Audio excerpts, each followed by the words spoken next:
అఘోరి ఎప్పుడైనా ఎక్కడ సాధన చేశాను, ఎలా ఉండేదాన్ని, ఎలా డబ్బులు వస్తాయి, ఎక్కడి నుంచి ఎక్కడికి వచ్చాను ఎప్పుడైనా చెప్పిందా? చెప్పిందండి. చెప్పండి ఒకసారి. ఏం చెప్పింది? శ్మశాన పూజ చేస్తాను, నేను శ్మశాన పూజ చేస్తాను. శ్మశానంలో మినిమం 5 లక్షలు 10 లక్షలు లేదు నేను డీల్ కుదుర్చుకోను. అది నేను పెద్ద పెద్ద వాళ్ళగా చేస్తాను, చిన్న చిన్న వాళ్ళని పట్టించుకోను. ప్లస్ యూట్యూబ్ ద్వారా 20 లక్షలు వస్తాయి, యూట్యూబ్లో అవి చేస్తాను అని చెప్పిందండి. నాకు హైదరాబాద్లో ప్రభాస్ ఇంటి పక్కన పెద్ద విల్లా ఉంది, 8 కోట్ల రూపాయల విల్లా ఉందని చెప్పిందండి. నమ్మారా మీరు దాన్ని?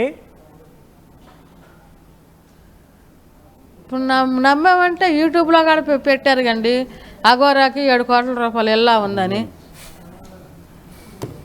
మీకు చూపించింది ఆ ఫొటోస్? పోనీ నిజంగానే విల్లా ఉంది లేకపోతే ఇంకేదో ఉంది, తన ప్రవర్తన తన వేషధారణ చూసి మీరు? చెప్పిందండి, స్వయంగా ఆమె చెప్పిందండి. మాకు ప్రభాస్ ఇంటి పక్కన విల్లా ఉందని చెప్పి ఇవన్నీ ఇట్ట పూజలు చేసి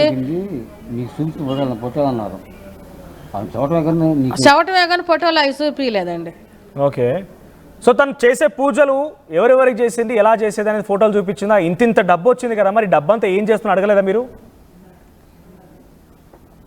అదే ఇట్లాగే వెళ్ళాలకొని ఆశ్రమం కట్టిస్తాను అని చెప్పిందండి. ఓకే. మాకు మళ్ళీ ఒక మాట చెప్పిందండి, మిమ్మల్ని ఆ విల్లాలో పెడతాను, హైదరాబాద్ తీసుకెళ్ళిపోతాను అందండి. అమ్మో మేము అసలు ఆ సిటీలో ఉండలేము, హైదరాబాద్లో మాకొద్దు, మా ఊరు వెళ్ళిపోతాం, నెగిటివ్ ప్లేస్ అన్నామండి. మిమ్మల్ని కూడా విల్లాలో తీసుకొస్తాను, ప్రభాస్ ఇంటి పక్కన విల్లాలో మీరు కూడా ఉండేవాళ్ళు అయితే అఘోరి చెప్పిన ప్రకారం తీసుకొచ్చి పెడతాను అందండి.